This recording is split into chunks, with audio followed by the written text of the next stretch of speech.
Watts the future of Indian cricket team? Indian cricket டீமோடைய future என்ன? இப்போ Indian cricket team one of the டாமினன்ட்டில் இருக்காங்க. என்ன டாமினன்ஸ் அப்படின்னா 2023 ஓடிஐ வேர்ல்ட் கப்பில் ரன்னரப்பாக முடித்தோம். ஃபைனலில் ஜெயிக்க முடியல, இட்ஸ் ஓகே, ரன்னரப்பாக முடித்தோம். T20 world cup ஜெயித்தோம் 2024. 2025 ஸ்டார்டிங்கில் சாம்பியன்ஸ் ட்ராஃபி வின் பண்ணோம். இப்போ ரீசெண்டாக ஏஷியா கப் வின் பண்ணோம். அதே மாதிரியே அந்த T20 வேர்ல்ட் கப் ஆரம்பித்ததுலேருந்து நம்ம பார்த்திங்கன்னா பயோலேட்ரல் சீரீஸ் எந்த ஒரு T20 பயோலேட்ரல் சீரீஸும் தோக்கலை. ஓகேவா? இதுதான் நம்ம இப்போ ஒன் ஆஃப் தி டாமினன்ட் ஸ்டேட்டில் இருக்கும். இது கண்டினியூ ஆகுமா அப்படின்னாலே ஒரு பெரிய கேள்விக்குறி. ஏன்டா ஒரு கேள்விக்குறி? நல்லா தானே இருக்குது டீம், அதே டீம் தானே இருக்குது அப்படிங்கன்னா அந்த டீம் எங்கே இருக்குது? அப்படின்னா இப்போ சொல்லலாம், நல்ல ஃபார்மில் தானே இருக்கானுங்க, இப்போ தானே ஏஷியா கப்பை ஜெயிச்சாங்க அப்படின்னு. ஏஷியா கப்பை எப்படி ஜெயிச்சோம்? நம்ம ஜஸ்ட் யோசிச்சு பாருங்கள், எப்படி ஜெயித்தோம்? டாமினேட் பண்ணாங்க. என்னத்தை டாமினேட் பண்ணோம்? ஒன்றுத்தையும் டாமினேட் பண்ணல. 2024 T20 வேர்ல்ட் கப் எடுத்துப்பார், என்ன பண்ணோம்? ஆஸ்திரேலியாவை அடித்தோம், இங்கிலாந்து அடித்தோம், சவுத் ஆஃப்ரிக்காவை அடித்தோம். அவங்களாம் எவ்வளோ ஸ்ட்ராங்காக இருந்தாங்க, ஆனால் அவங்களையும் அடித்தோம். ஆனால் இப்போ ஏஷியா கப்பில் நம்ம எப்படி அடித்தோம்? ஜெயிச்சிட்டோம், ஓகே, எஸ், எடுத்துக்கலாம். என்ன, எப்படி ஜெயித்தோம்? ஒமான்கிட்ட கஷ்டப்பட்டோம், ஸ்ரீலங்காட்ட கஷ்டப்பட்டோம். ஃபைனல் என்ன பண்ணீங்க? தோற்றுருப்போம். யார் கூட? நீங்கள் கலாச்சிக்கிட்டு இருந்தோம், நம்ம கலாச்சிக்கிட்டு இருந்தோம். ஓகேவா? யார? பாகிஸ்தான். அவங்கக்கிட்ட தோற்றுருப்போம். அவ்வளோ க்ளோஸாக போய் ஜெயித்தோம். ஏடா நீங்கள் சொல்லலாம், கிரிக்கெட்டுன்றது எப்பயும் போல் இருக்காது. ஒரு நாள் யார் பெஸ்ட்டாக பண்ணுறாங்களோ அப்படி இருக்கும். பட் ஆனால் ஸ்ட்ராங்காக இருக்க வேண்டிய ஒரு டீமு அவ்வளோ கஷ்டப்பட்டுச்சு. எதனால? சேஞ்சஸ். என்ன சேஞ்சஸ்? டீமில் இருக்க ஒரு பிளேயர்ஸோட பொசிஷன், ஒரு பிளேயர்ஸோடைய அந்த பர்ஃபார்மன்ஸ், ஒரு பிளேயர்ஸையும் செலக்ட் பண்ணுற அந்த விதம், ஒரு பிளேயர்ஸும் இப்போ விளையாண்டுருக்கிறது, அந்த சேஞ்சஸ். இதெல்லாம் பண்ணுறது யார்? நம்ம head coach and then team selector யார்? கௌதம் கம்பீர், அஜித் அகர். அப்போ அவங்க தான் காரணமா அப்படின்னு கேட்டால் அது கிடையாது. நான் அதை சொல்ல வரல. ஓகேவா? இப்போ டாபிக் என்ன அப்படின்னா, இந்தியாவோட ஃப்யூச்சர் என்ன, அதுதான் டாப்பிக்கே தவிர நான் இப்போ கிரிட்டிசைசன்லாம் பண்ண வரல.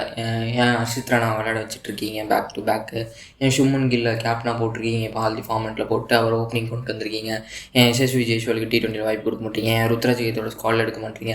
இதெல்லாம் பற்றி பேச விரும்பல நான். ஏன்னா இதை பற்றி ஆல்ரெடி நிறைய பேர் பேசிட்டாங்க, எதுவும் நடக்கலை அப்படின்னு தெரிஞ்சிருச்சு. ஓகேவா? இப்போ நான் என்ன பேச வரேன்னா, இந்தியாவோட ஃப்யூச்சர் தான் என்ன, இந்தியாவோட ஃப்யூச்சர் எப்படி இருக்குது? ஓகேவா? கிரிக்கெட்டில் ரொம்ப ஒரு சீரியஸான விஷயத்தில் இருக்கும். ஏன்னா ரொம்ப ஒரு க்ளோஸான முடிவுகள் சீக்கிரம் எடுக்கணும் நம்ம. ஏன்னா இன்னும் ஒரு 3-4 மாதத்தில் T20 வேர்ல்ட் கப் வரப்போகுது. அடுத்து 2027 ஓடிஐ வேர்ல்ட் கப் வரப்போகுது. எதுலையா செட்டில்டாக இருக்குமா? நம்ம எதுலேயுமே செட்டில்டாக இல்லை.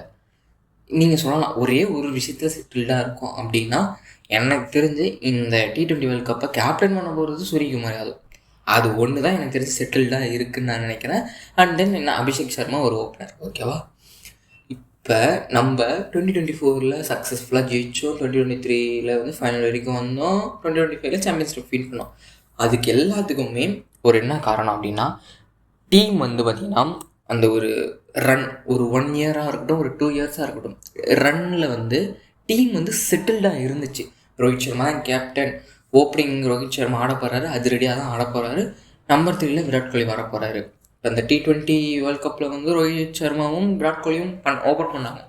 அது டெஃபினட்டாக தெரிஞ்சிருச்சு, அதுக்கு முன்னாடியிலேருந்தே அது தெரிஞ்சிச்சு. அதுக்கான ப்ரிப்பரேஷன்ஸ் எல்லாமே போய்கிட்டு இருந்துச்சு. இப்போ அந்த மாதிரி நடக்குதா அப்படிங்கன்னா எதுவுமே கிடையாது.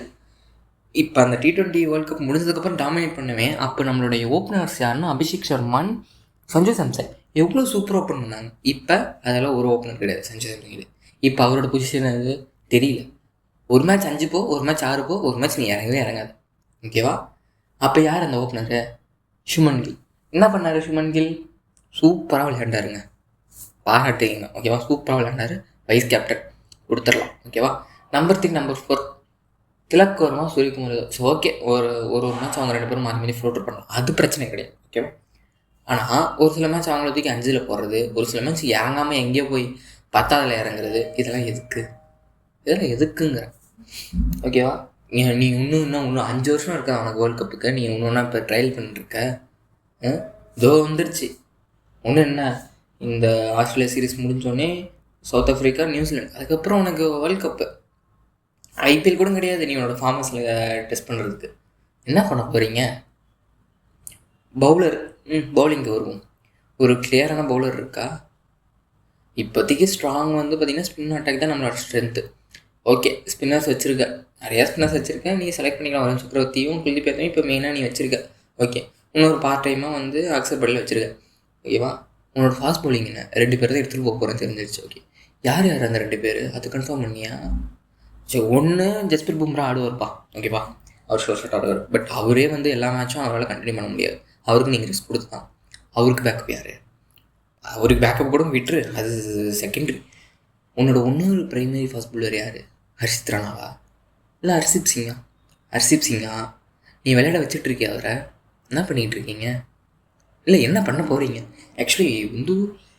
ஓகே, இப்போ நீ யாரை விளையாட வைக்க போகிற, என்ன பண்ண போகிற, அதெல்லாம் இருக்குங்களா? ஆஸ் ஒரு பேசிக்காக ஜென்ரலாக என்ன, ஆஸ் ஒரு கிரிக்கெட் ஃபேனாக, ஒரு இந்தியன் கிரிக்கெட் ஃபேனாக, ஒரு இந்தியன் கிரிக்கெட் லவராக, ஒரு கிரிக்கெட் லவராக, அவனுடைய கண்ட்ரி, அவனுடைய team India world cup win பண்ணணும், ஒரு பயோலேட்ரல் சீரீஸை வின் பண்ணணும். அதுதான் ஓகே. ஆஸ் ஒரு கிரிக்கெட் ஃபேனாக, ஒரு கிரிக்கெட் லவராக, அது இல்லைனாலுமே ஜஸ்ட் ஒரு ஜென்ரல் இந்தியன் ஒரு மென்னாக, எனக்கு கிரிக்கெட் பிடிக்காதுப்பா அப்படின்னு ஒரு இந்தியன் மென்னாக இருந்தாலும் வேர்ல்ட் கப் ஜெயிச்சிட்டியா, சூப்பர்ப்பா, அப்படி தான் இருக்கும். அதுக்கு நீ என்ன பண்ண போகிறீங்க, என்ன பண்ண முடிவு எடுத்திருக்கீங்க? ஓகேவா? இதுதான் இப்போ ஒரு கேள்வி. நீ எண்ட் ஆஃப் தி டே நீ யாரை வேணால் விளையாட வச்சுக்கோ, எனக்கு தேவையான ரிசல்ட் வின் பண்ணணும், அவ்வளோதான். எல்லாரோடைய மென்டாலிட்டியும் அதுதான். நீ யாரை கூப்பிட்டாலும் கிரிட்டிசைஸ் பண்ணுவாங்க, இல்லைன்னா சொல்லலை. எல்லா கிரிட்டிசைசேஷனும் இப்போ நடந்த அந்த T20 வேர்ல்ட் கப் ஜெயிச்சோமே, அதுலேயுமே நடந்துச்சு, சாம்பியன்ஸ் ட்ராஃபியும் நடந்துச்சு. ஜெயிச்சோடனே கொண்டாடலையா? அதுதான் எங்களுக்கு ஜெயிக்கணும். அதுக்கே இப்போ நமக்கு ஒரு செட்டில்டாக இல்லாமல் இருக்குது. ஓகேவா?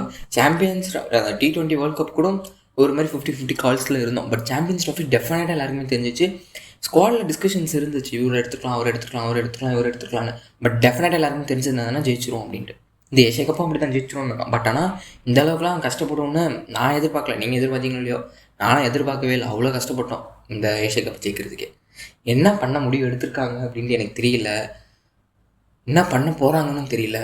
ஆல்ரெடி ஒரு one of the greatest team, ஒரு பீக்கில் இருக்க ஒரு டீம் வந்து அழிஞ்சதை பார்த்துட்டோம். அதுக்கு காரணம் அவங்களோட போர்டு, வெஸ்ட் இண்டீஸ் சொல்கிறேன். அவங்களோட போர்டு தான் காரணம். அவங்க பிளேயர்ஸ் ஒழுங்காக ட்ரீட் பண்ணலை. அந்த மாதிரி நம்மளதும் ஆகிடக்கூடாது. ஓகேவா? நம்மளதும் ஆகிடுச்சுன்னா ஒன்றும் பண்ண முடியாது, அப்படியே இழுத்து மூடிட்டு போயிட்டே இருக்க வேண்டியதான். இவங்க தான் விளையாடணும், அவங்க தான் விளையாடணுன்றான். இப்போ நான் பேச வரல. ஓகேவா?